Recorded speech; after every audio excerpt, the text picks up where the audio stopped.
Lamentation 3:21, un verset que j'aime bien. Lamentation 3, chapitre 3, verset 21. Voici ce que je veux repasser en mon cœur, ce qui me donnera de l'espérance. Les bontés de l'Éternel ne sont pas épuisées, ses compassions ne sont pas à leur terme. Elles se renouvellent chaque matin. Les bontés et les compassions de l'Éternel se renouvellent chaque matin. Quelle merveille, non? Merci. Merci Seigneur pour ta présence. Elle se renouvelle chaque matin. Oh, que ta fidélité est grande. Amen. On va commencer par le numéro 311, s'il vous plaît. 311, pour toi seul en qui j'espère. Un cantique qui me revient souvent dans la tête. 311, pour toi seul en qui j'espère. Pour toi seul, d'un cœur joyeux, je fais monter de la terre mon cantique vers les cieux. Pour toi seul, mon sauveur, pour toi seul. 311.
Présence à nos côtés tous les jours de notre vie, Seigneur. Oui, Seigneur, nous reposons sur toi, Seigneur, nous nous confions en toi, Seigneur. Nous nous réjouissons en toi, Seigneur. Et oui, Seigneur, tu es notre rocher, notre forteresse. Oui, Seigneur, merci. Merci d'être tous là, Seigneur. Merci de ta parole qui nous conduit, Seigneur, qui nous réconforte, qui nous fortifie, Seigneur, qui nous parle, Seigneur. Tu nous parles chaque jour, Seigneur. Merci. Merci, oui, Seigneur. Nous sommes reconnaissants. Seigneur, nous voulons te dire merci avec un cœur joyeux, comme le dit le cantique. Nous voulons faire monter nos cantiques vers toi, Seigneur, vers les cieux. Oui, Seigneur. Nous voulons te bénir, Seigneur. Nous voulons te bénir. Bénir ta grandeur, bénir ta bonté, Seigneur. Bénir tous tes bienfaits, Seigneur, que tu nous as donnés, Seigneur. Merci pour cette semaine. Merci pour tout ce que tu fais, Seigneur. Et merci de nous apprendre, de nous corriger, Seigneur. Merci. Merci. Je te remets ce culte entre tes mains, Seigneur, nos chants. Je te remets tes serviteurs, Seigneur, tous tes serviteurs ici présents, Seigneur. Et oui, Seigneur, nous te remettons ceux qui ne sont pas avec nous, Seigneur. Te remettons, oui, Madeleine, Marie-Madeleine, Seigneur, entre tes mains, Seigneur, que tu les fortifies aussi. Oui, Seigneur, mon âme te bénit et n'oublie aucun de tes bienfaits, je te rends grâce et te prie au nom de Jésus. Amen. On va prendre le numéro 24, s'il vous plaît. 24. Ô mon âme, exalte et chante. 24. Ô mon âme, exalte et chante du Seigneur de nos divins.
Faut-il donc autre chose pour un pauvre péché? 322. Faut-il donc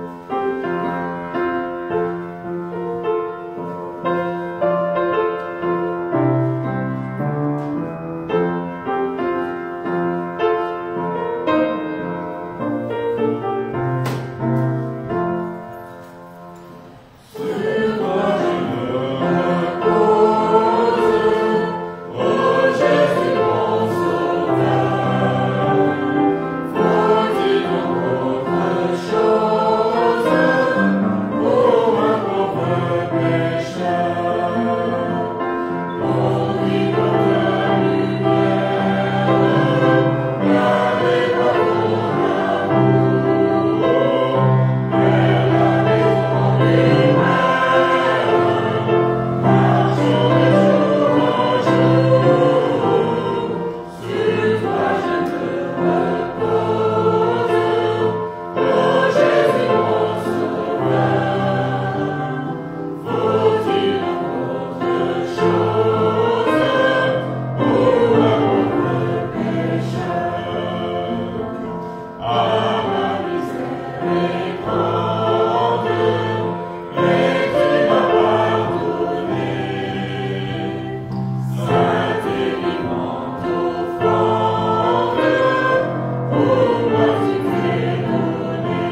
À toi la gloire. Numéro 1.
Avant d'avoir notre moment de partage, on peut chanter le 47 pour dire merci.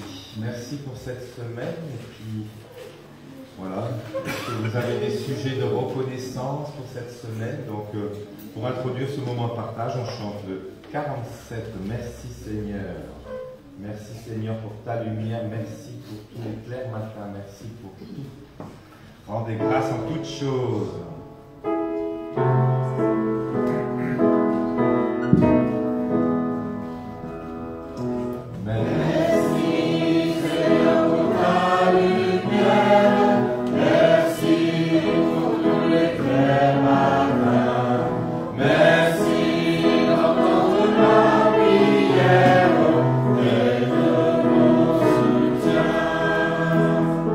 Merci Seigneur pour tous mes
Ok, merci Seigneur, on a beaucoup de choses à dire merci. Hein? Je sais pas, moi, parmi toutes les reconnaissances, je crois qu'on peut dire merci Seigneur pour sa présence, parce que ça, elle change tout, quoi. Donc merci Seigneur pour ta présence. Donc aussi, le sujet de reconnaissance, c'est tout simple, hein? Merci Seigneur, parce que des fois, ça m'arrive de rendre grâce, c'est seulement pour l'eau qu'on boit. Donc merci Seigneur. Donc, si vous avez des sujets de reconnaissance ou des sujets de partage, merci de les partager.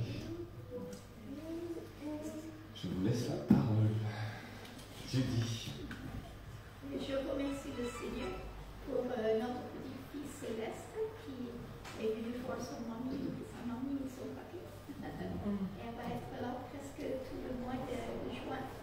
Voilà, donc je remercie le Seigneur pour elle. Et puis, je remercie le Seigneur pour une autre chose aussi. Ça disait au 4, merci pour la vieillesse. Merci pour les petits enfants. Et je remercie le Seigneur pour ça parce que dernièrement, je lisais le livre de Ruth. Et le Seigneur m'a donné une bénédiction tout à la fin du livre. Ruth, c'était la fidèle belle-fille de Naomi. Mais Naomi, elle avait eu des choses vraiment très dures. Naomi était partie avec son mari et ses 2 fils, habiter dans un pays étranger. Et pendant qu'ils étaient là, son mari et ses 2 fils sont morts. Et donc elle est revenue dans son propre pays avec les mains vides. Heureusement, sa belle-fille Ruth l'avait suivie. Mais à son arrivée, elle disait aux femmes, ne m'appelez pas Naomi, appelez-moi Mara, qui veut dire amertume, parce que l'Éternel m'a rempli d'amertume. Alors, je ne peux pas dire que le Seigneur m'a rempli d'amertume, c'est pas ça. Mais à la fin du livre du Ruth,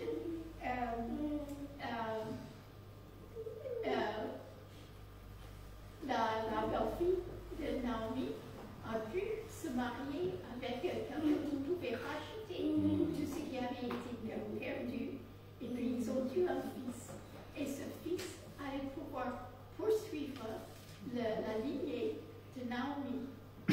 Donc c'était vraiment une bénédiction.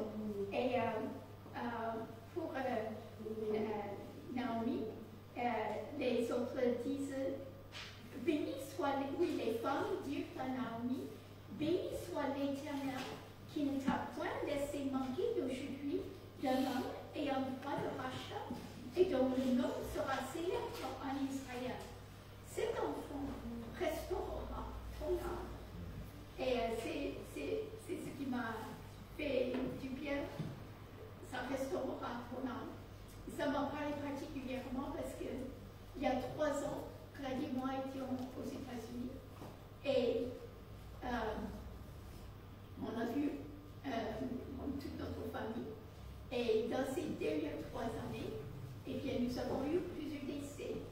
J'ai perdu 2 frères, un beau-frère, une belle-sœur et la maman de Claudie, ma belle-mère. Donc ça fait 7 décès dans les 3 dernières années. Mais là, ça m'a fait plaisir parce que Naomi avait perdu tous les siens. Mais ce n'était pas fini. Les bontés de l'Éternel ne sont pas épuisées. Ses compassions ne sont pas le tiennes.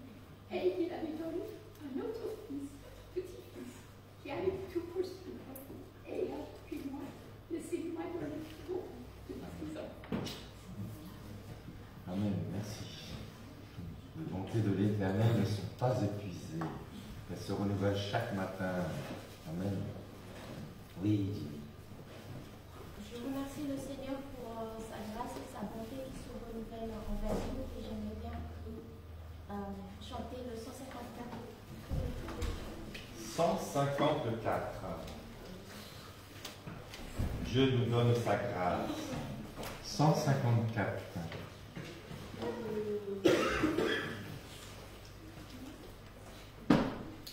Dieu nous donne sa grâce.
passage qui m'encourage, c'est dans Matthieu 11, 25 à 30. Nous connaissons beaucoup plus en fait la deuxième partie de ce verset, mais Matthieu 11, 25 à 30, qui parle de Jésus, qui loue le Seigneur.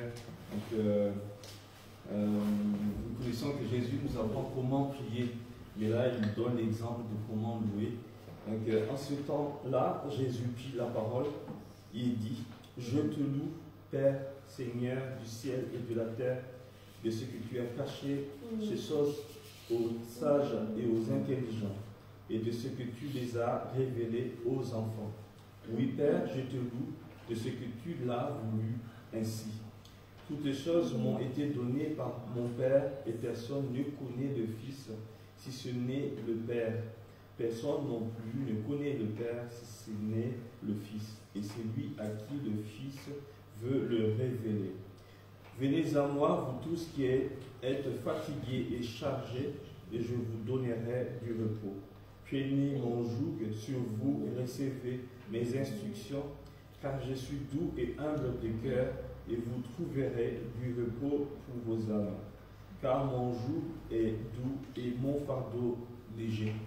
Donc le Seigneur, il loue son Père parce que le Père a un plan pour le monde et il l'a fait révéler par le Fils. Et c'est lui-même en fait qui dit que toutes choses ont été données par Dieu et qu'il n'y a que par lui qu'on puisse avoir accès au Père. Et il a ce privilège de nous révéler le Père.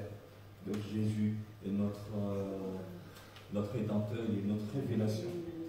Mais aussi la deuxième partie que j'aime bien, c'est que Jésus il est là pour porter nos fardeaux. Donc nous ne sommes pas seuls dans toutes les circonstances de la vie. Et merci pour cela. Donc lui aussi, il est avec nous. Et tout ce que nous vivons, soit facile, soit difficile, nous devons le partager avec lui. Et merci Seigneur pour ça, parce que quelquefois nous ne sommes pas capables de porter nos fardeaux. Il y a Jésus qui les porte à notre place. Merci Seigneur. Amen, merci. Rebecca, après Jésus. Plusieurs sujets de reconnaissance. Le week-end dernier, je n'étais pas très enfant, j'étais un peu malade. Lundi soir, ça allait toujours pas mieux. Et j'ai prié le Seigneur en disant: ça fait 4 jours que je suis malade, s'il te plaît, guéris-moi. Et le mardi matin, quand je me suis réveillée, j'avais plus rien. Donc notre Seigneur fait toujours des miracles encore aujourd'hui. La deuxième chose, c'est qu'avec nos difficultés, manque d'effectifs au travail, j'étais très fatiguée. Je suis reconnaissante au Seigneur pour la courte semaine qu'on a eue. Et en plus, à l'occasion de la montée au ciel de Jésus. Donc merci à lui pour ça. Et enfin, mon plus jeune fils Manoa a eu ses 2 représentations de théâtre cette semaine, donc une pour l'école municipale de théâtre et l'autre pour le conservatoire. Ça s'est très bien passé, donc merci au Seigneur aussi pour ça. Et j'aimerais qu'on prie pour lui qui va commencer les épreuves de bac, mais pour tous ceux qui passent, tous les enfants, les jeunes qui passent des épreuves là cette année encore. Merci. Jonas. Est-ce qu'on peut chanter le 85 s'il vous plaît? 85. À celui qui nous aime, qui nous délivre, qui nous a délivrés de nos péchés par son sang. 85. Oh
331. 331. Repose en paix.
Rebecca.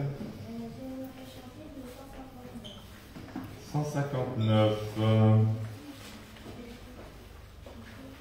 159. Ne crains rien, je t'aime. 159.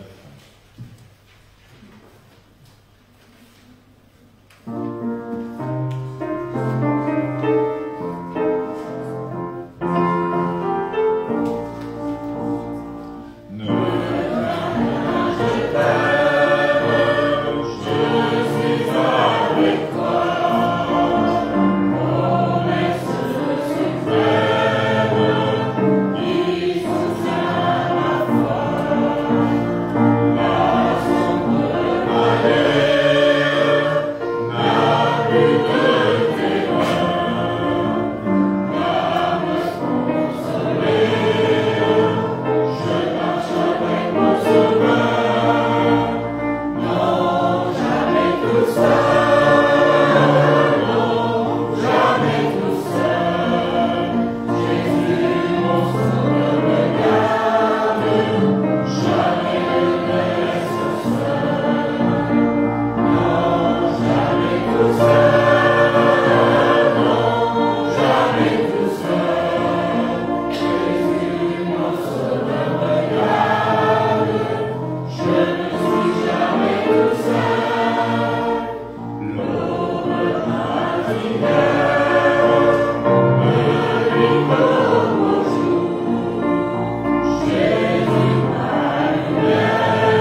158 pour terminer ce moment de partage. 158. Par toi, Jésus, la joie abonde.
Oui, Seigneur, pour nous aider, Seigneur, merci, Seigneur, pour tout ce que tu as bien fait, Seigneur.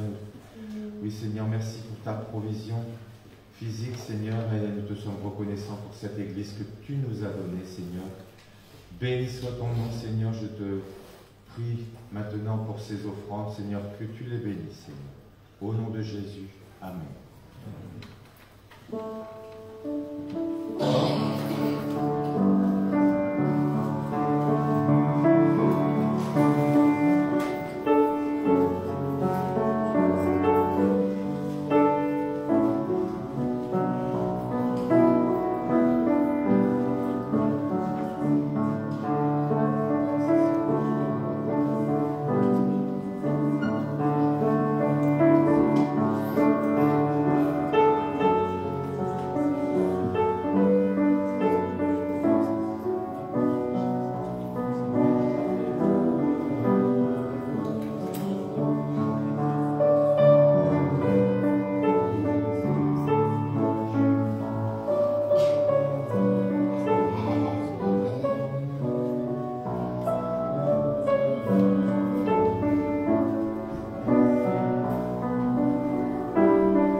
ce culte.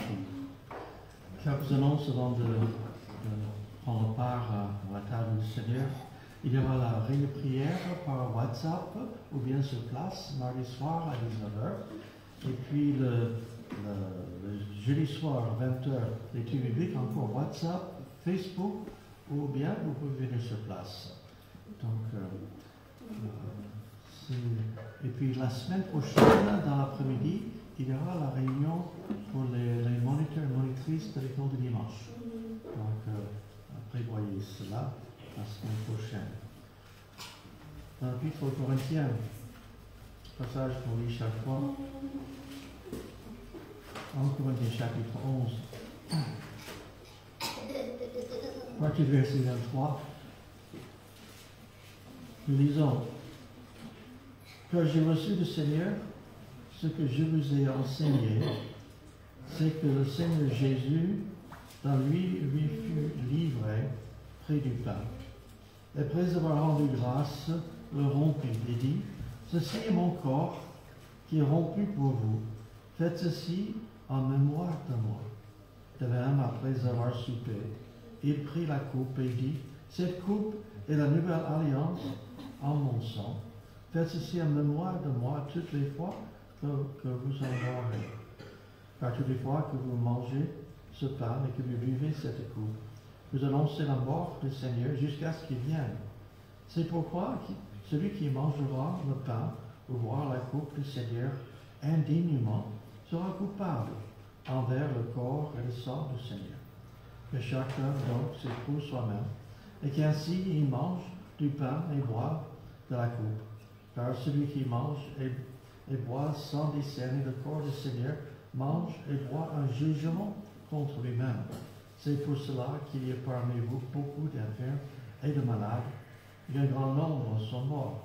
Si nous nous jugions nous-mêmes, nous ne serions pas jugés. Mais quand nous sommes jugés, nous sommes châtiés par le Seigneur, afin que nous ne soyons pas condamnés avec le monde. On va prendre quelques instants de se préparer pour partager ces aliments. Dans notre église, on fait la Sainte-Seine le premier dimanche du mois. C'est une occasion d'annoncer la mort de Christ, de Seigneur, mais aussi c'est un moment de s'examiner et se dire: Seigneur, pardonne-moi. Peut-être des choses dans notre vie qui ont besoin de changer, de demander pardon au Seigneur et son aide. Passons quelques instants dans la prière silencieux, et puis je vais prier.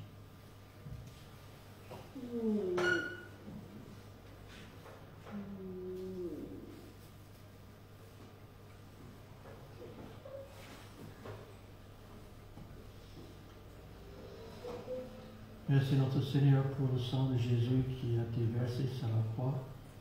Nous lisons l'image dans cette coupe.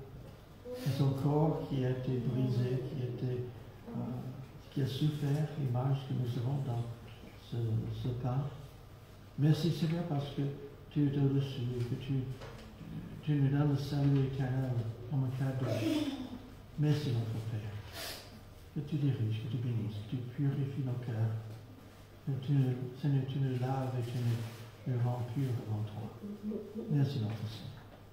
Au nom de Jésus. Amen. Dans notre église, on demande que ce soit ceux qui sont sauvés, ceux qui sont passés par les eaux de baptême, qui participent. Et puis si vous voulez participer dans cette émission, vous êtes invités à participer.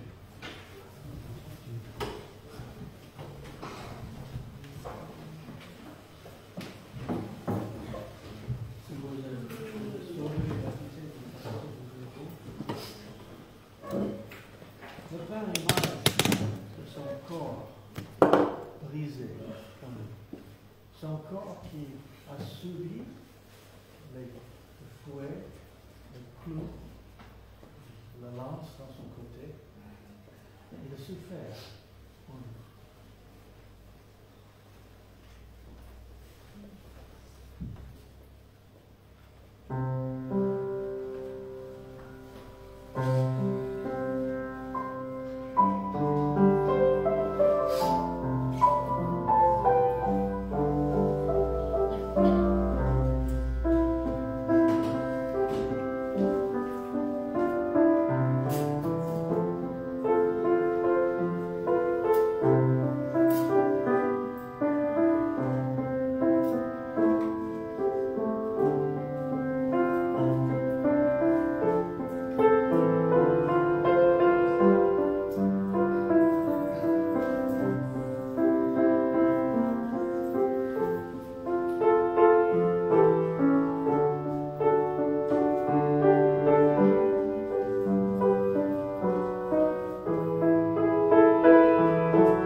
Seigneur, nous sommes reconnaissants de ce que tu as fait, toi qui es venu du ciel, abandonner ta demeure éternelle pour venir nous sauver, Seigneur. Merci parce que tu as accepté d'être notre agneau sacrificiel, Seigneur. Tu es descendu aussi bas que la mort, et la mort sur la croix, Seigneur. Merci pour cela. Merci, Seigneur, pour cette miséricorde que tu as offerte, toi et le Père, pour que nous puissions nous réconcilier avec toi, que tu sois loué dans nos vies et que tu nous aides, Seigneur, à marcher selon ta volonté, d'être des brebis qui te suivent. Merci, Seigneur, au nom de Jésus. Amen. Mangez-en tous.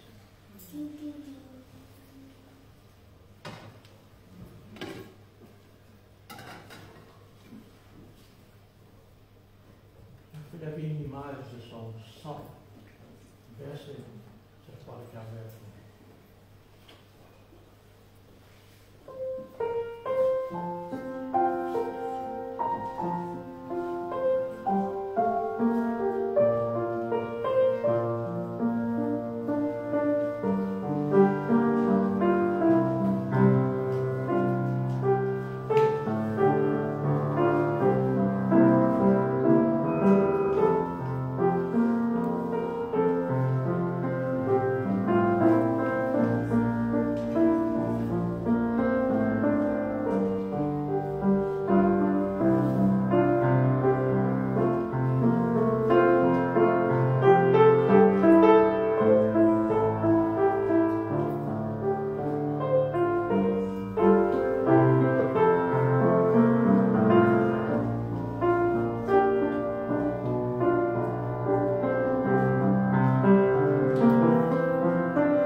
enfants aller dans leur classe.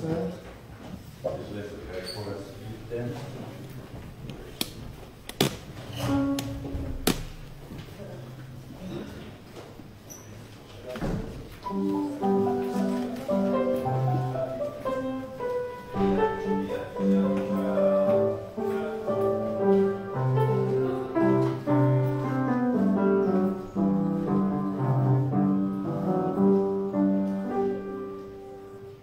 Bien.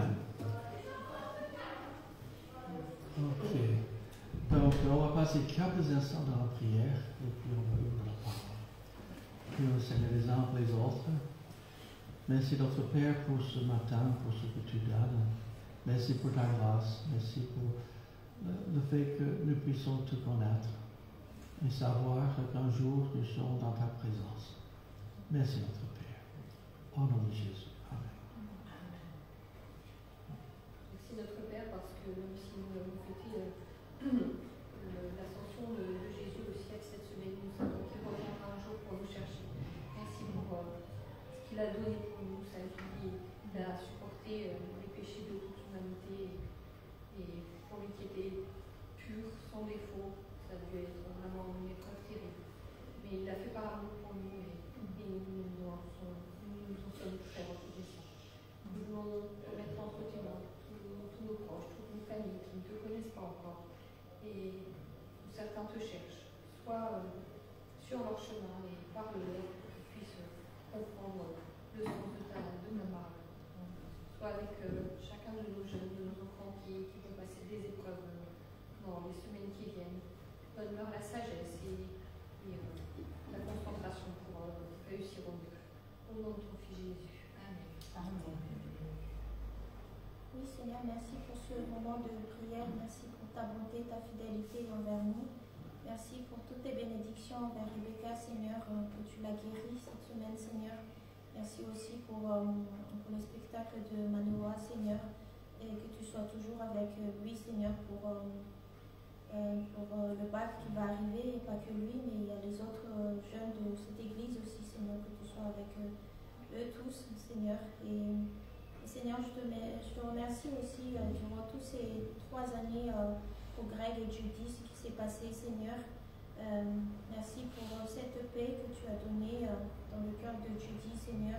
Merci pour ta parole, merci pour cette histoire de Ruth qui l'a encouragée, Seigneur, que tu sois toujours avec Judy et Greg aussi. Merci pour Céleste qui est bien arrivée ici, Seigneur, et bénis ses séjours. Merci aussi, Seigneur, pour les séjours de Tayla et son stage qui s'est bien passé en Malaisie et qu'elle a pu valider, Seigneur, son année, que tu sois avec elle pour la suite. Merci, Seigneur. Au nom de Jésus. Amen. Amen.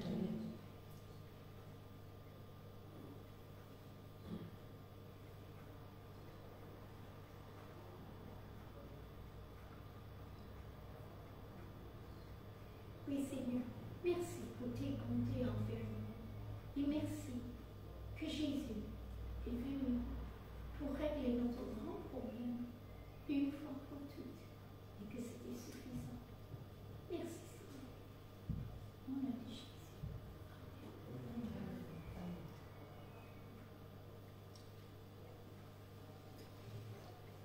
Merci notre Père encore, que tu diriges, que tu nous enseignes, que tu parles dans nos cœurs.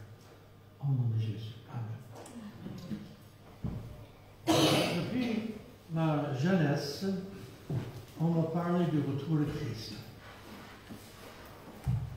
Et que ça pouvait se passer à n'importe quel moment. Il fallait être prêt à la rencontre du Seigneur. Et c'était quelque chose qui devait nous garder éveillés, attentifs, doit jouer sur nos priorités, doit nous aider à voir que les choses de la terre sont passagères, mais un jour on va tout laisser avec le Seigneur. La Bible parle il va descendre, il va prendre le ciel, il va ressusciter les morts et changer les vivants. Et je me souviens quand j'étais jeune, il y avait des choses qui se passaient en Israël. Il y avait la guerre de Yom Kippour, il y avait la guerre de 6 jours. À ce moment-là, presque tous les pasteurs prêchaient sur la prophétie biblique.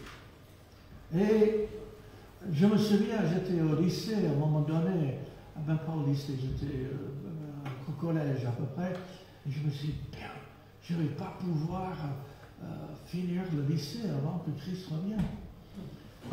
J'ai déjà raconté, mais ma femme, j'ai dit, quand elle pensait servir le Seigneur, elle savait que le Seigneur voulait qu'elle soit missionnaire quelque part.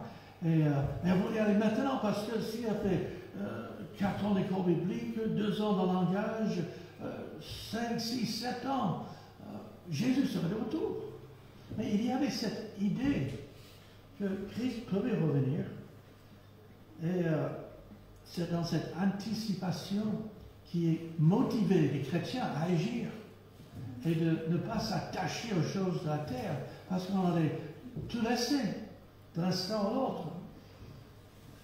Et puis, je trouve aujourd'hui, beaucoup de chrétiens n'en parlent plus, ne pensent plus.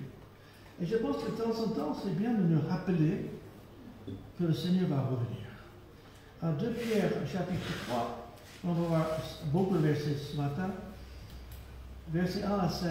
2 Pierre, chapitre 1, verset 1 à 5, nous disons, « Voici déjà, bien-aimés, la seconde lettre que je vous écris, dans l'une et dans l'autre, je cherche à éveiller par des avertissements votre sainte intelligence, pour éveiller, afin que vous vous souveniez des choses annoncées d'avance par les saints prophètes, les prophéties sur l'avenir, et du commandement du Seigneur et Sauveur, enseignées par vos apôtres.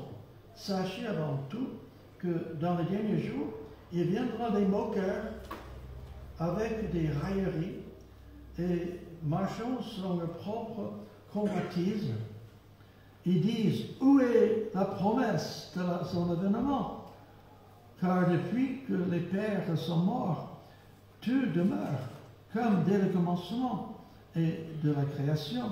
Ils veulent ignorer les faits que des cieux existèrent autrefois par la parole de Dieu, ainsi qu'une terre tirée de l'eau est formée au moyen de l'eau.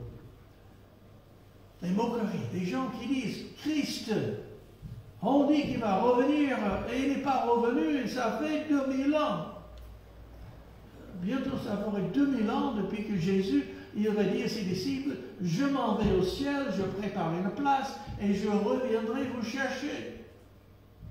L'apôtre Paul même, il dit quand nous les vivants, l'apôtre Paul attendait le retour de Christ. Il pensait que le Seigneur allait revenir dans sa vie. Et ça fait 2000 ans. Et il y a des gens aujourd'hui qui n'en parlent plus de prophétie biblique. Ils n'en parlent plus parce qu'on se lasse. On perd la flamme. Matthieu 24 nous dit personne ne sait ni le jour ni l'heure. Et il y a eu aussi des gens qui se sont levés, ils ont dit Christ revient telle et telle année. Il y avait un livre qui écrit, je ne sais pas combien de raisons pourquoi Christ allait revenir dans telle année. Mais dans la Bible, il y a des choses qui décrivent le temps avant qu'il revienne. Et je ne sais pas quand Christ va revenir. Peut-être ce soir ou demain, comme ça peut être dans 100 ans. Je ne sais pas. Mais je pense que le Seigneur veut, comme dans la parabole de cet homme, ce maître, cet Seigneur qui s'en va, il laisse sa maison entre les mains de ses serviteurs.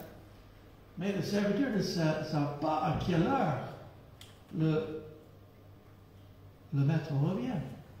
Donc, s'il revient et il trouve les serviteurs qui avaient négligé les choses, il ne sera pas content. Je paraphrase.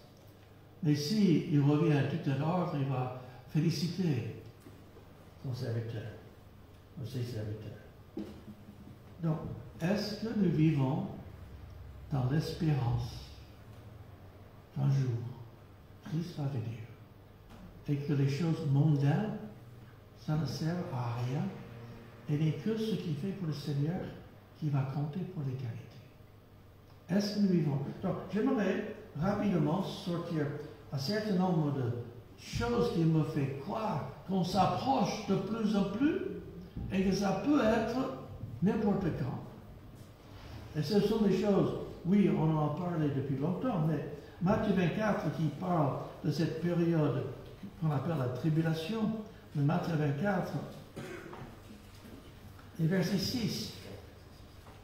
Vous entendrez parler de guerre et de bruit de guerre. Gardez-vous d'être troublés, car il faut que ces choses arrivent. Mais ce ne serait pas encore la fin. Les guerres, les bruits de guerre. Bien sûr, aujourd'hui, on parle de la guerre d'Ukraine, on parle de la guerre à Gaza. Mais depuis la Première Guerre mondiale, je ne me souviens pas exactement des chiffres, mais c'est quelque chose comme il y a eu peut-être une dizaine de jours qu'il n'y a pas eu une guerre, un conflit armé quelque part sur la terre. Et aussi, entendre les guerres et les bruits de guerre avec la communication moderne, quelque chose arrive à l'autre bout du monde, on le sait tout de suite. Par le passé, avant d'avoir la télé, Internet, la radio et tout cela, s'il y a une guerre à l'autre bout du monde, peut-être on n'a jamais rien entendre. Mais aujourd'hui, c'est quelque chose qu'on prend comme monnaie courante. Et puis le verset 7 dans ce même chapitre. Une nation se lève contre une nation et un royaume contre un royaume. Il y aura en divers lieux des famines et des tremblements de terre. Regardez le doigt ici, voyons Luc 21, qui aussi parle de cette même chose. On va revenir à Matthieu 24 dans un instant. Mais Luc, chapitre 21, et verset 10. Alors il leur dit, une nation se lèvera contre une nation, un royaume contre un royaume. Il y aura de grands tremblements de terre en divers lieux, des pestes et des famines. Il y aura des phénomènes terribles et de grands signes dans le ciel. Il y a pas beaucoup de choses ici. Nation contre nation, question de royaume contre royaume. Certains disent c'est race contre race. Malheureusement, c'est terrible. Ça arrive, c'est pas bon. Et aussi une question qu'il y aura des tremblements de terre. Il y a toujours eu des tremblements de terre. Je parlais avec ma sœur l'autre jour, et elle racontait, enfin en Géorgie, ils ont eu un tremblement de terre. Ça, c'était pas grave, pas eu de dégâts. Mais moi, j'ai grandi là-bas, je n'ai jamais eu de tremblement de terre. Mais il y a de plus en plus qui existent. Et puis ça continue, et ça dit des pestes, enfin des pandémies. Les pandémies, on vient de vivre la question de Covid. Une chose qui devient de plus en plus évidente, c'est que les soins qu'on a faits pour le Covid, les effets secondaires sont peut-être pires que le Covid. C'est terrible. Les pestes, les maladies, et puis les questions des familles. Aujourd'hui, on a le savoir-faire de nourrir tous les êtres humains et encore. L'agriculture moderne peut produire beaucoup plus qu'autrefois. Mais qu'est-ce qu'on fait? On met des produits chimiques. Et même si on mange bien, on est mal nourri.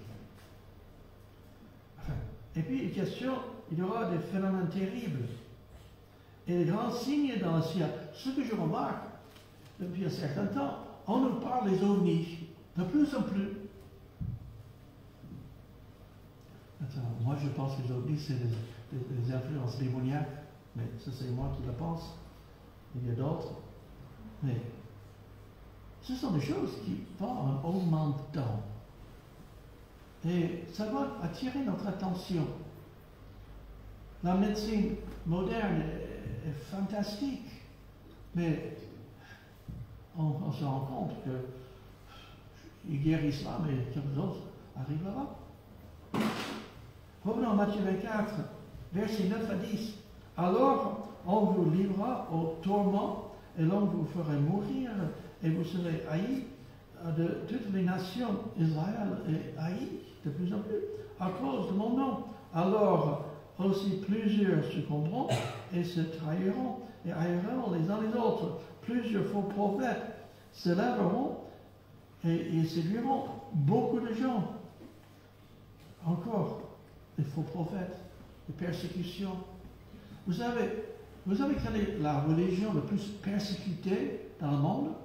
C'est le christianisme. Oh, nous ne parlons pas ici, on est en liberté.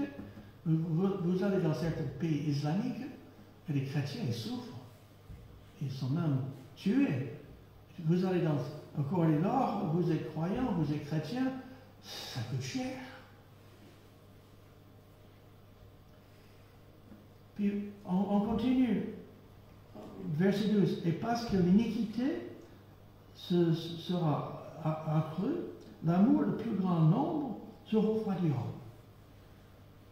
Nous vivons dans un monde qui devient de plus en plus narcissistique.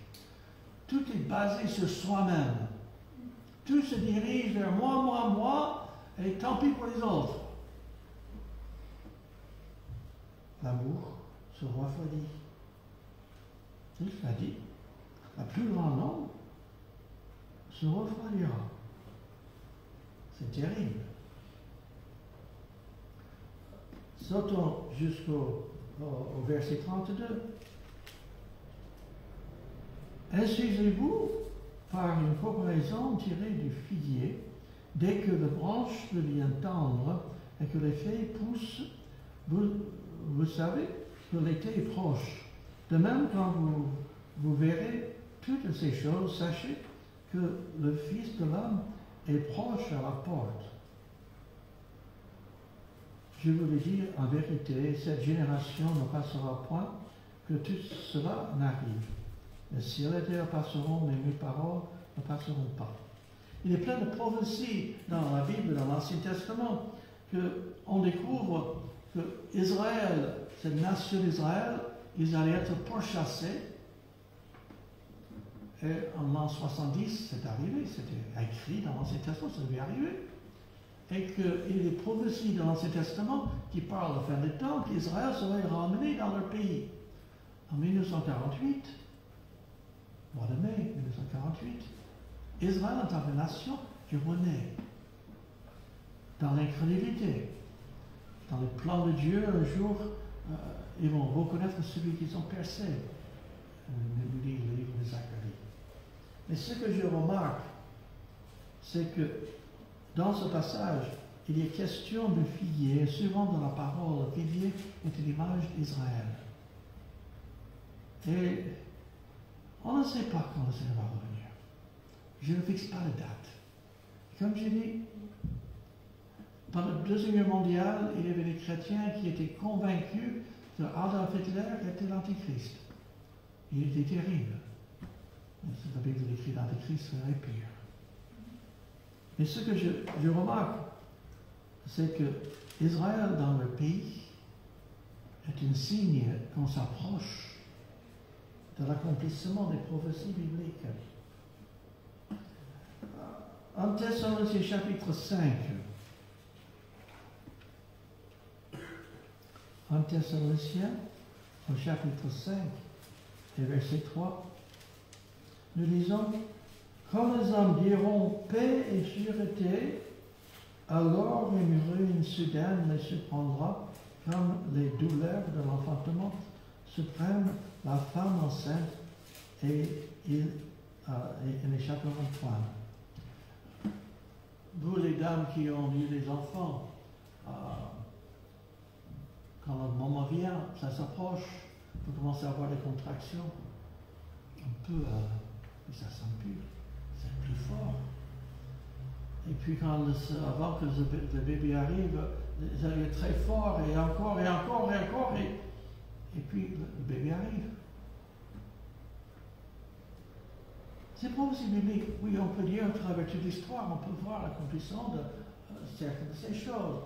Mais c'est la face qu'il y a accélération dans ces choses qui doit attirer notre attention, qui doit nous réveiller de l'imminence de ce qui peut, le retour du Seigneur. Il y a encore autre chose. Voyons Daniel, et chapitre 12. Le livre de Daniel. Daniel, et chapitre 12. Et verset 4. Daniel, c'est un livre qui va avec Apocalypse. Daniel chapitre 12, verset 4. Toi, Daniel, tiens secret ces paroles et serre le livre jusqu'au temps de la fin. Plusieurs alors le liront et la connaissance augmentera. Augmentation de connaissance. On vit une période, c'est quelque chose. Là, avec Google et tout ça, chacun de nous pouvons savoir n'importe quoi. Nous avons une abondance de connaissances entre nos mains, disponible pour tout le monde. Tout le monde peut l'avoir. Je vais chercher 1 Timothée chapitre 3. 1 Timothée chapitre 3. On trouve la même idée. 1 Timothée au chapitre 3 et verset 7. Et pour lesquels j'ai été... Non, c'est pas... Attends. Ça, c'est 2 Timothée, excusez-moi. Chapitre 3, excusez-moi. 2 Timothée. Je me suis trompé. Chapitre 3, verset 7. En parlant de fin des temps, apprenons toujours et ne pouvons jamais arriver à la connaissance de la vérité. C'est quelque chose, comme je dis, la connaissance, le savoir, ça va à une augmentation. On nous parle de cette intelligence artificielle qui va bientôt nous dépasser et savoir plus que ce que nous pouvons apprendre dans toute notre vie. Et savoir réfléchir. Et va pouvoir inventer des choses, trouver des solutions. On nous promet des choses extraordinaires. Mais aussi, c'est effrayant. C'est effrayant aussi. Le verset dans 2 Timothée chapitre 3, sache que dans les derniers jours, il y aura des temps difficiles. Car les hommes seront égoïstes. Est-ce que les gens aujourd'hui sont égoïstes? On peut toujours être égoïste, mais seulement. Amis de l'argent. Il y a des gens qui font n'importe quoi pour l'argent. Ils sont prêts à tuer n'importe. Fanfarons. Oh, les gens, ils sont fiers. Hautains. Blasphémateurs. Les gens, ils prennent le nom de l'Éternel, de Dieu, en vain, sans réfléchir. Blasphémateurs. Rebelles à leurs parents. Quand moi j'étais jeune, j'étais enfant, si je faisais des bêtises, ça avait des conséquences. Mais aujourd'hui, il faut pas. Maintenant, je sais que la discipline, c'est mal appliqué, c'est inefficace. Et de corriger le mauvais comportement, les mauvaises conséquences pour les enfants, ça enseigne le respect pour l'autorité. Et aujourd'hui, on a une génération qui n'a aucun respect pour l'autorité. De plus en plus. Et puis, ça dit, rebelles à leurs parents. C'est un signe. Dieu-là, non, c'est ingrat. Et les gens sont reconnaissance. Ils ont tout. Irréligieux. Insensibles. Ces gens, ils sont différents. Combien de fois il peut y avoir quelqu'un en train d'être maltraité en public et les gens ils passent à côté parce qu'ils ne veulent pas s'impliquer. Déloyaux, calomniateurs. Quand on écoute les infos, on ne fait que parler mal des autres. Le calomniateur, c'est celui qui parle mal des autres. Intempérant, sans limite, cruel, ennemi des gens de bien, traître, emporté, enfle d'orgueil, aimant le plaisir plus que Dieu. Et en apparence la piété, mais en reniant ce qui en fait la force. Voilà ce qui arrive dans la vérité. C'est ça dit. Et ça s'accomplit. Plus que jamais auparavant. Oui. Et puis, Apocalypse chapitre 13. Apocalypse chapitre 13. Versets 16 à 17. Je sais qu'on a déjà parlé de ces choses, mais c'est bien de rappeler ces choses. Apocalypse chapitre 13, verset 16. Et elle fit que tout, nous parlons de la bête, l'Antichrist, pendant cette période de tribulation qui va venir, petits et grands, riches et pauvres, libres et esclaves, reçoivent une marque sur leur main droite et sur leur front, et que personne ne puisse acheter ni vendre sans avoir la marque, le nom de la bête ou le nombre de son nom. Je ne sais pas si vous êtes au courant, mais en octobre, ils vont sortir l'euro numérique avec plein d'avantages. Et ceux qui ne veulent pas que vous achètez ce nouveau système qui existe déjà en Chine, qui est aussi en train d'être préparé aux États-Unis, cet euro numérique, c'est que on n'aura plus besoin des billets. On aura des billets peut-être au départ, mais petit à petit, on n'aura plus de billets. Mais ce qui est terrible, c'est que toutes ces dépenses peuvent être contrôlées par l'État. Maintenant, moi, je n'ai rien à cacher, tout est honnête. Mais on peut vous dire, vous ne pouvez pas dépenser plus de 50 € par mois pour l'essence. Et vous prenez votre carte bleue, vous mettez dans la machine, 50 €, la machine s'arrête. Ou bien, on peut vous dire, il faut que stimuler l'économie. Donc, il faut que vous dépensez votre argent dans la fin du mois, autrement, l'argent que vous avez pas n'existera plus. Ils en parlent aussi. C'est effrayant. Ou bien, si vous n'êtes pas un bon citoyen, n'êtes pas plié au désir de l'État, votre compte en banque est bloqué. C'est ce qu'en Canada, ils ont fait pour les camionneurs quand ils ont fait une manifestation contre les restrictions de Covid-19. Ils ont noté tous les numéros de plaques d'immatriculation des camions impliqués, les propriétaires, le compte en banque bloqué. Vous savez, cette manifestation s'est arrêtée d'un jour à l'autre. Mais Adolf Hitler était content avec un tel système. Il ne l'avait pas. À l'époque d'Adolf Hitler, le marché noir existait. Mais si tout est contrôlé, alors ils vont nous dire, oh, comme ça va limiter les choses illégales, le trafic des drogues et tout cela. Et derrière, on peut voir un jour l'accomplissement de ce verset 17 et que personne ne puisse acheter ni vendre sans avoir la marque, se soumettre à l'autorité de l'Antichrist. Le nom de la bête, le nombre de son nom. Oui, tout cela, c'est effrayant. Mais il y a une autre chose que je trouve qui me fait croire qu'on s'approche. Apocalypse chapitre 3.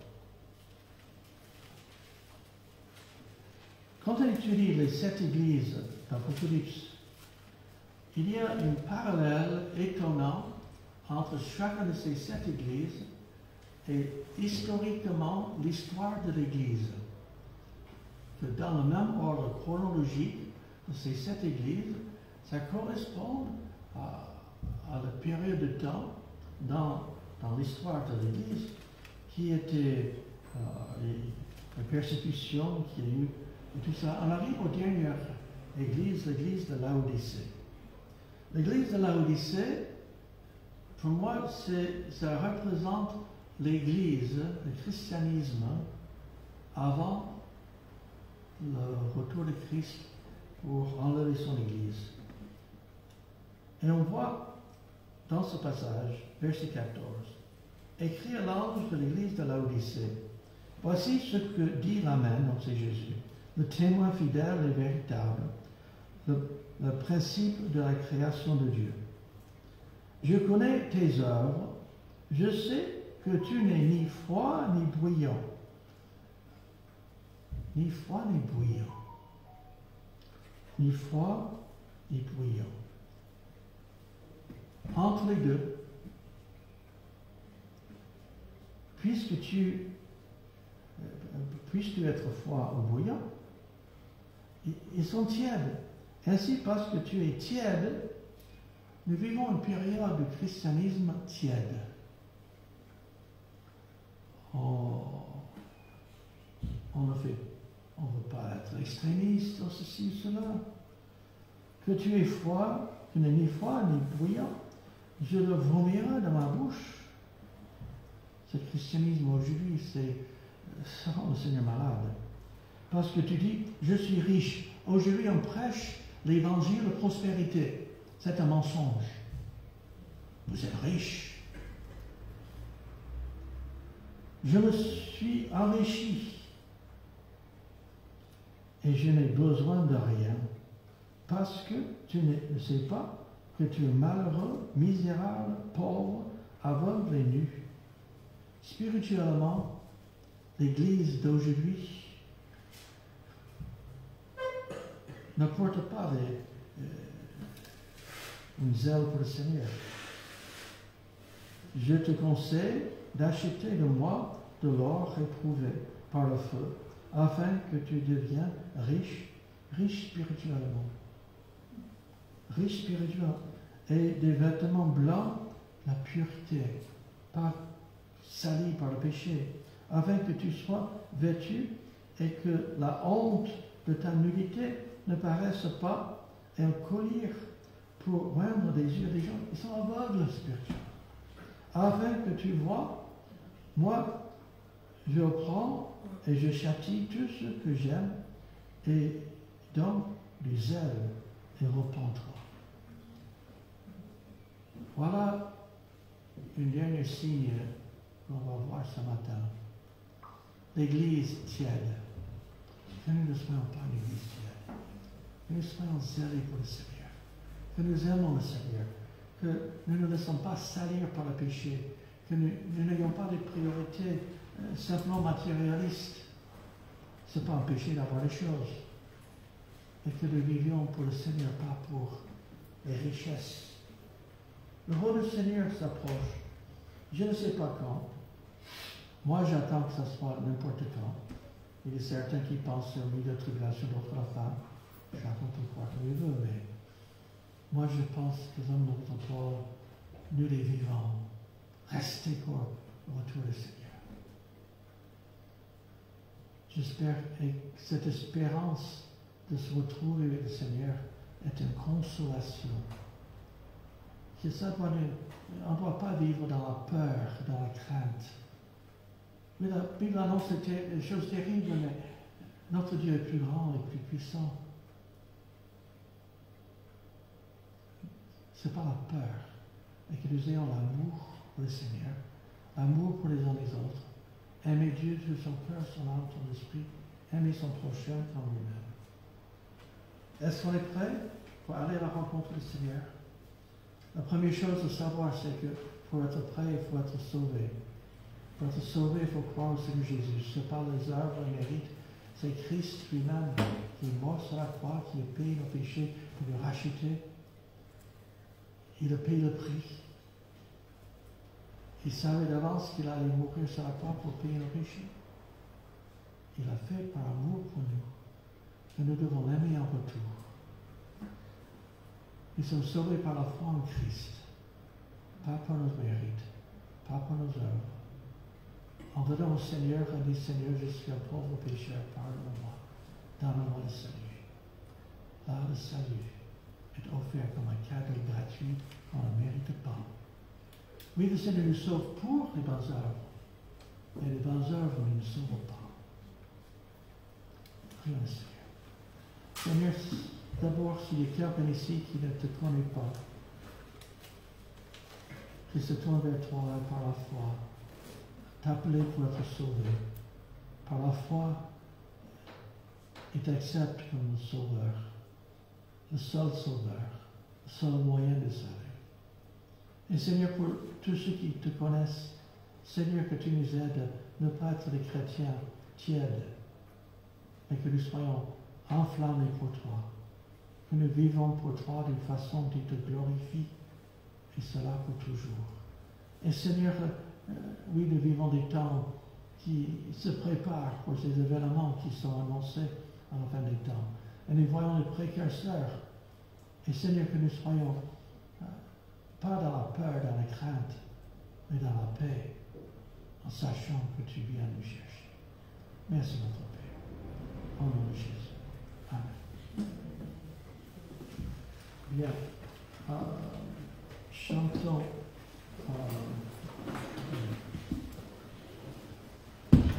Qu'est-ce qu'on peut chanter?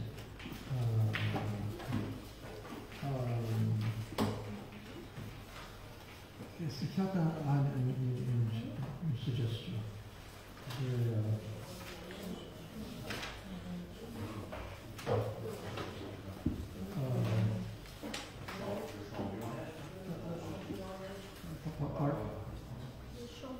Un chant de mariage, lequel?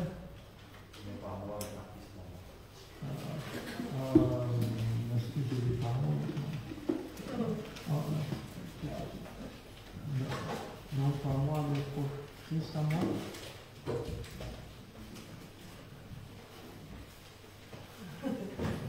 C'est parce qui joue cela pour nous.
bénisse chacun et que le Seigneur soit glorifié.